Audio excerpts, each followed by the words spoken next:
জালে বল ঢোকাতে পারেনি।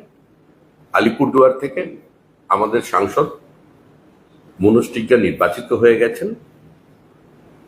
এখন উনি যেখানেই থাকুন, ভালো থাকুন, আনন্দে থাকুন, সুখে থাকুন। আর বিধানসভায় যদি নির্বাচনে প্রতিদ্বন্দ্বিতা করেন বিজেপির বিরুদ্ধে, তাহলে আমরা তাকে আনন্দে রাখবার জন্য বিশ্রাম পাই। তিনি এটাও বলেছেন যে ডবল ইঞ্জিন সরকার তো আসামে রয়েছে, কিন্তু ডবল ইঞ্জিন সরকার যেখানে যেখানে রয়েছে সেখানে উন্নয়ন কোথায়?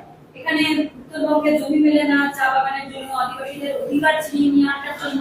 উত্তরবঙ্গকে সবচেয়ে বেশি যদি কেউ বঞ্চিত করে থাকে তাহলে বর্তমানে তৃণমূল কংগ্রেস সরকার। আমরা ছাত্র অবস্থা থেকে শুনে আসছি বঞ্চিত উত্তরবঙ্গ, অবহেলিত উত্তরবঙ্গ, পিছিয়ে পড়া উত্তরবঙ্গ। উত্তরবঙ্গের জন্য চোখের জলে বুক ভাসিয়ে দিয়ে মুখ্যমন্ত্রী মমতা বন্দ্যোপাধ্যায় তিনি উত্তর কন্যা তৈরি করেছিলেন। বলেছিলেন যে নিয়ম করে এখানে মন্ত্রী এবং আমলারা বসবেন, উত্তরবঙ্গের মানুষকে কষ্ট করে আর কলকাতায় আসতে হবে না। একবার বাজেটারি অ্যালোকেশনটা দেখুন, উত্তরবঙ্গের জন্য কত টাকা বরাদ্দ করেছেন। 42% সর্বাধিক সেই টাকা খরচা হয়েছে।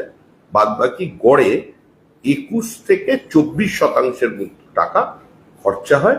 বাদ বাকি টাকাটা উত্তরবঙ্গ উন্নয়ন পরিষদ থেকে অন্য জায়গায় সাইফন অফ করে নিয়ে যাওয়া হয়। যে টাকা মুখ্যমন্ত্রী দেন তাতে জল গরম হয় না।